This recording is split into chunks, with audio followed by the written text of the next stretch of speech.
everybody. Today we are going to talk about book pitches, what they are, why you need them, and how to have a pitch ready to go when you need to talk about your books to an audience.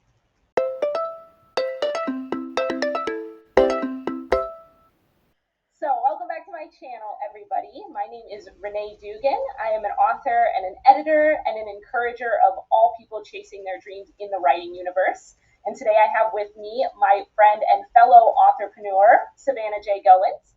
And we are going to be talking to you guys today about book pitches. We're going to talk about what they are and why they're necessary. We'll give some examples of shorter and longer pitches and the pros and cons of each. And hopefully you guys will walk away with an idea of how to pitch your own books. So, to start with, what is a book pitch? So, a book pitch is simply the way that you talk about your book, usually in person, but it can be online, at a convention, even just talking to somebody on the street who asks you about your writing career. And a pitch is how you will present your book and hopefully get this person interested enough that they might jump in and purchase a copy of your book or books. So, why are pitches necessary? Well, you really want to sell your book, and you usually have a limited window of time to do it in. So, when we're talking about pitches, they're sometimes called elevator pitches, which comes from the idea of if you're in an elevator with somebody and you have a limited number of floors you're going up or down, you want to be able to sell your book to them in that amount of time. So what Savannah and I are going to talk about is those kind of pitches that you will do when you have a short amount of time to talk about your book and you want to get as much across as possible in that short amount of time. All right, so to start with, I'm going to give you guys an example of what a shorter book pitch looks like. This is a pitch that I came up with kind of on the fly for my main series, the Star Chaser Saga, when I was selling it at a convention in the summer of 2022. So my short pitch that I would give people when they came up to my convention booth was basically, this book is Lord of the Rings for the Moana generation. This is a story about a princess who goes on a quest to try and save her kingdom from going to war. And in order to do that, she goes and tries to strike an alliance with her family's old enemies. Along the way, she makes alliances of her own, makes friends, learns how to fight for herself and fight for her kingdom. That was basically the essence of the pitch. Part of that was because I came up with it on the fly. And so I didn't have the wherewithal mentally to go into much more about the series. I just tried to hit the really high points of a 7-book series and then answer people's specific questions. So that was how my short pitch worked. Now, to give you an example of a slightly longer and more involved pitch, I'm going to pitch it to Savannah. Yeah, so this is a pitch that I've been working on over the past few years as I've done a lot of different conventions, and people always, they walk up and they say, "What's your book about? Tell me about your book." And this pitch is probably a little bit longer than is ideal, but it's just what I've landed on is what works the best for me. So you probably want to try to go shorter than this. But so far, this is what works the best for me. So I would say this book is about a teenage girl named Enzi who's going to high school in Tennessee when she comes across a magical artifact that looks like a regular object. She picks it up and doesn't think much about it, but then some weird things start happening around her. And right around that time, a dragon from another world who's been looking for that artifact for years finds out that she has it. And he really needs to get it in order to restore his family's good name in the world that he came from. But because this girl has picked it up, she's kind of bonded with it accidentally. And so he can't take it from her without hurting her. And because he's a good dragon, he doesn't want to do that. So he is trying to figure out how, as a dragon from another world, to talk to this human in our world without scaring her to death, to try to ask for her help. When another bad dragon figures out where this artifact is. And he doesn't care if anybody gets hurt. He just needs it. And so him showing up is what pushes the girl and the good dragon to work together to protect each other and protect the magical artifact and go around through a whole bunch of different portals looking for other magical artifacts. And that one is really pretty long, but that one, as I've just given it probably hundreds of times by now, that's kind of what it's evolved into, what works the best. So the reason you want to have a shorter pitch is because people have very short attention spans, as you know, and people might pay a little bit more attention to you talking than to reading something that you've written when you're trying to pitch, like with written media and things. But still, especially if you're at a convention, there's so many things to look at, so much people want to buy, people want to explore, and they've probably already been pitched by a lot of other people by the time they come to your table. So if you have a pitch that's too long, you're more likely to lose their interest, and they're just going to get annoyed with you that you're still talking. So I try to keep mine as short as I can. So I might err on the side of talking a little bit faster than I should. But with the one that I've come up with, I need all of the elements. I need to mention the main character, what happens with the magical artifact, how the secondary character of the dragon comes in because of that, and then the bad dragon coming that ultimately makes them be forced to work together. And it wouldn't work without me mentioning all of those things. So mine is just a little bit longer than is ideal, but it's working for me. So that's just what I have ended up with so far. But Renee, tell us some about how yours works being a little bit shorter. Absolutely. So for me, the benefit obviously to a shorter pitch, well, part of it for me is I don't have to talk as much, which, when you're at a convention and things like that and you're giving your pitch over and over, it can get a little bit hard to hear yourself say it over and over and to do all of that talking. So I like having a shorter pitch because I can say it fast and I can sort of get it out of the way, like you were saying, Savannah, having it just, will people have their attention on you for however short or long a time? That's one of the biggest pros to having a shorter pitch. It's also, for me, it's a little easier to remember with when my brain is going all over the place. If I try to pitch a little bit longer, I tend to I lose my train of thought, or I rabbit trail and tell people things that aren't really relevant. The downside to having a shorter pitch is, again, with those elements that you need to introduce to hook people. I've found that sometimes when I'm done with the pitch, people are looking at me kind of like, okay, what else? So that's the downside to a shorter pitch, is while you may be able to give people an idea of your book very concisely, you may not give them enough to actually hook them in. So trying to keep it succinct while also touching on all of the elements that would make this book a seller to people, that can be a really hard balance to walk.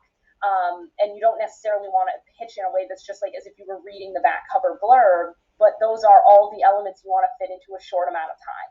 So when it comes to picking how you're going to do your pitch, one of the best things that you can do is honestly figure out what is the primary, most important things about your book that are the key core elements for your intended audience, and then discovering ways, often through trial and error, which Savannah and I have both found as we were pitching our books over and over again, is finding just that sweet spot where you're giving enough information but not too much.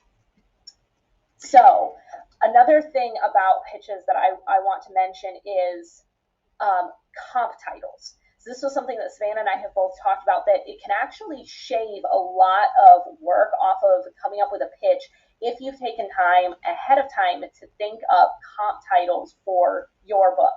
So you'll notice that when I did mine started with, "This is Lord of the Rings for the Moana generation." Which is so good. I love that.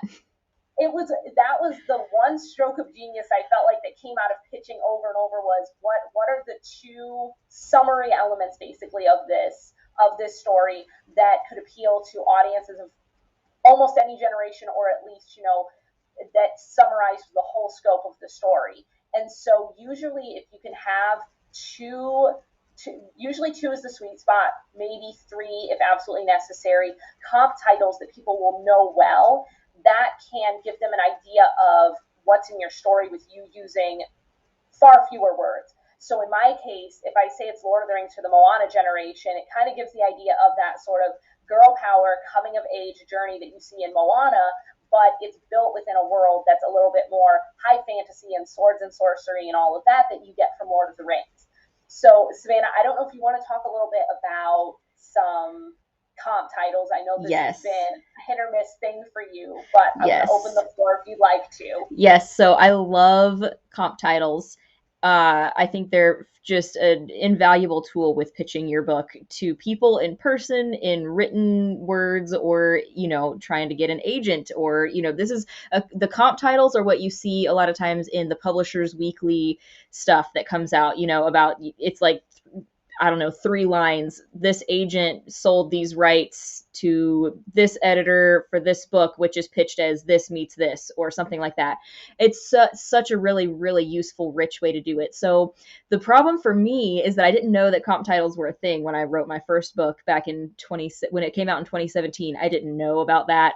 And I have still always struggled to find comp titles that make sense to me for the Gwythynian. So one day I will, but so far I have not found one. But I do have some really good ones for other books that are in the works. And because these other two bring in anime, I think these will also be really, really good pitches when you're going to things like PopCon or Comic-Con. Like those are very anime focused, and I think that will help these books, those future books, sell better for me.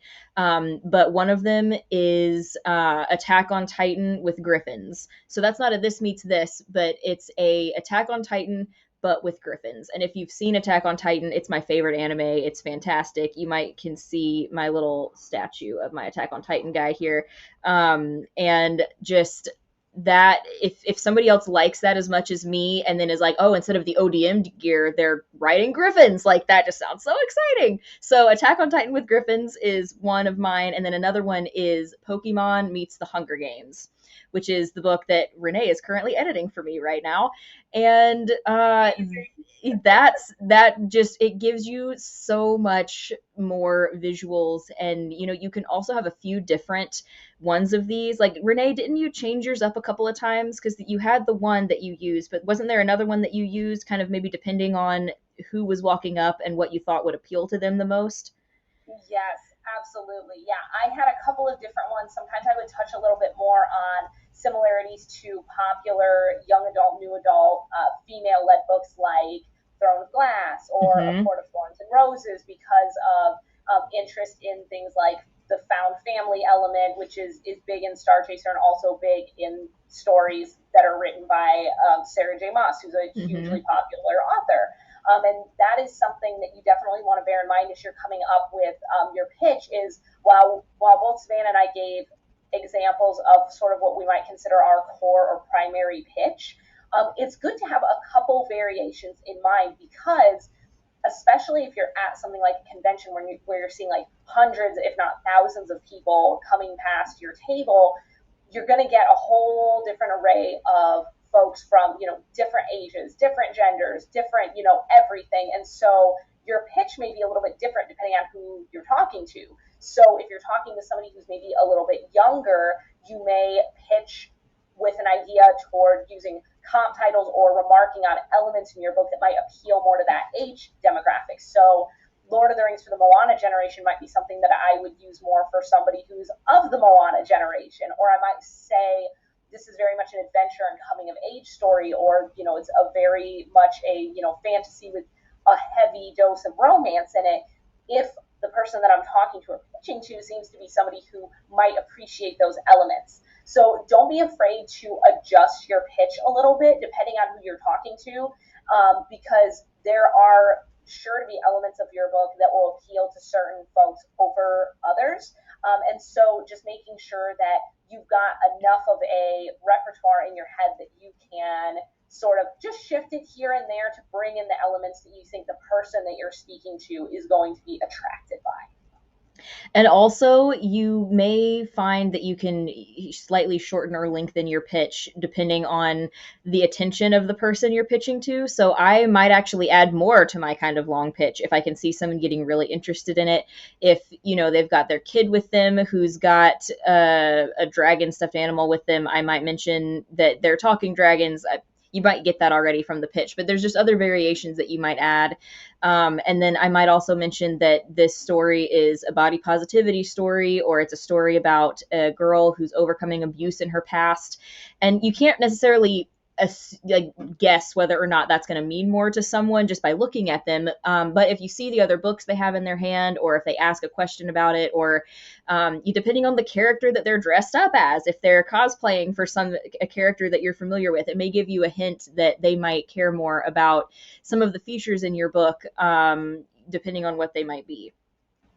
That's a great point. There was one person specifically at PopCon that I pitched more heavily into the similarity to certain elements of Sarah J. Maas books because this person walked up wearing a Court of Thorns and Roses shirt. So immediately I knew that that was the way I needed to pitch to her, because clearly she likes those elements enough that she's wearing a shirt based on one of those series. So just being flexible in your pitch, not feeling like you have to lean super heavily into something that's scripted, but making sure that you have a script that you can lean into when needed, and you also have the comfort with your story and the comfort with maybe a couple different pitches to lean one way or the other as needed, depending on who you're talking to. Speaking of scripts, Renee and I have discovered, as we've been talking about collaborating on YouTube videos and as we've worked on our book pitches together, that we have different ideas on the importance of a script. And I think it really depends on your personality type and your background.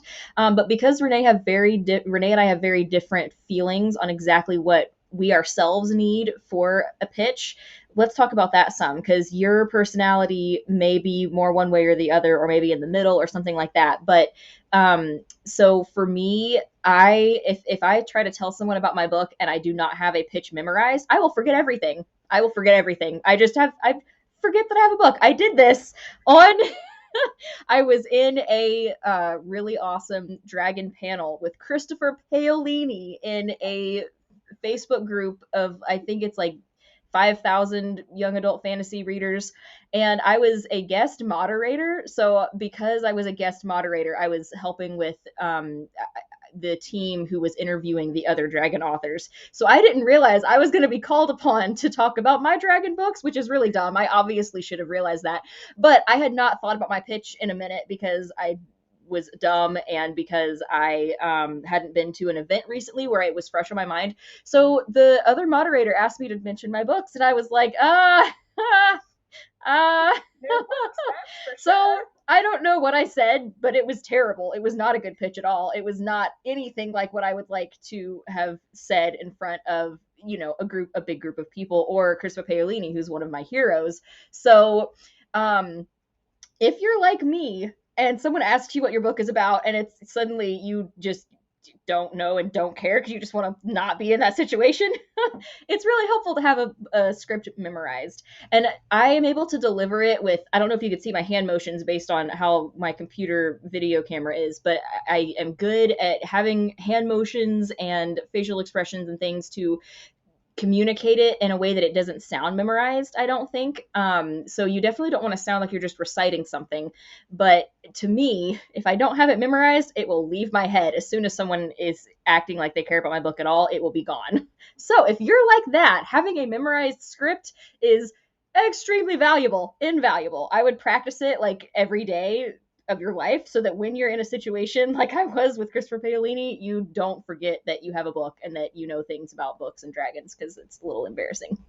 But Renee has a different personality and a little bit different of a way of needing or not needing a script. So Renee, tell us about yours. Absolutely. So I am very much a fly by the seat of my pants kind of person when it comes to this whole aspect of being an author and being an entrepreneur. I'm very much an extrovert, and I think that's a huge part of it, is that I tend to read the energy of the people that I'm pitching to. And so that makes it sound very scripted when I use a script, even though I too like to talk with my hands and things like that. If I even if I don't have a script in front of me, if I know that I had previously had this scripted, my brain goes, oh my gosh, they can tell that you're just reading a script to them and they're not interested, because of how my personality comes across. So for me, what works better, and honestly what happened with pitching the Star Chaser books and the Chaos Circus at my first convention, was trying it out on the fly. And that was a very scary thing to do. And in all honesty, it took me a little while to get people really engaged and interested. Whereas Savannah, who had that script and that was really working for her, she was doing much better with selling to start with and really engaging people better. But once I hit my stride and I got locked in on that idea of Lord of the Rings for the Moana generation, a swords and sorcery style coming of age type thing, I was able to, while I stuck kind of close to that, I did mold it a little bit as I went, and I continued to do it on the fly, but that became sort of a launching point for me. So that was where I would launch every pitch. But I'm sure Savannah can probably attest to this because we shared a booth at that convention. Once I got past that point, it changed every time. And that really worked for me, mostly because that is what works for my brain. So it was what I was comfortable doing. And therefore, for the most part, I was able to keep to that cadence of having a shorter pitch, and then just once I got past the Lord of the Rings for the Moana generation, it involves a princess, and then from there, I would just let it evolve naturally. And so if you find that you are just comfortable having a pitch that you've practiced and recited, just maybe try having a launching off point. You know, those comp titles that work for your book, or one or two genre things like, you know, it's romantasy or it's a coming of age adventure or something like that. And then from there, just lean into what you know about your story and trust yourself that you're going to be able to bring that to bear.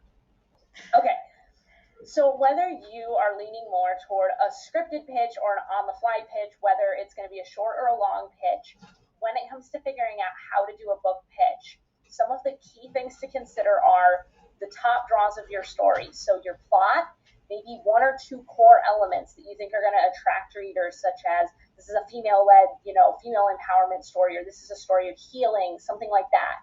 So think about your characters, your biggest draws in the plot, your comp titles, and then try to fashion from that something that would be almost like just a couple sentence blurb, and then from there just pursue as you see things moving around with the person that you're talking to. See if you need to expand it a little bit, tell them a little bit more about those background elements, or just stay high level saying, this is the overall plot of this story, this is the overall summary, and don't be afraid to keep it short or keep it long depending on what works best for you.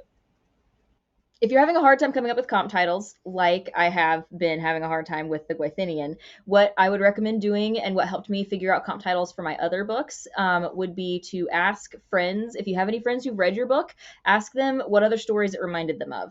If nobody's read your book yet, or if they aren't able to help, then another thing that you can do is go into some book clubs on Facebook or some groups on Goodreads. Tell them a little bit about the plot and ask them what it reminds them of. And then, of course, there's always whatever inspired your story in the beginning. Did you want to write a book that was like Aragon, but with a female protagonist or something like that? Like, what inspired your book originally that you could use as a comp title or even as some part of the book pitch that can enrich it and give potential readers, you know, a little bit more insight into what they're going to love about your book?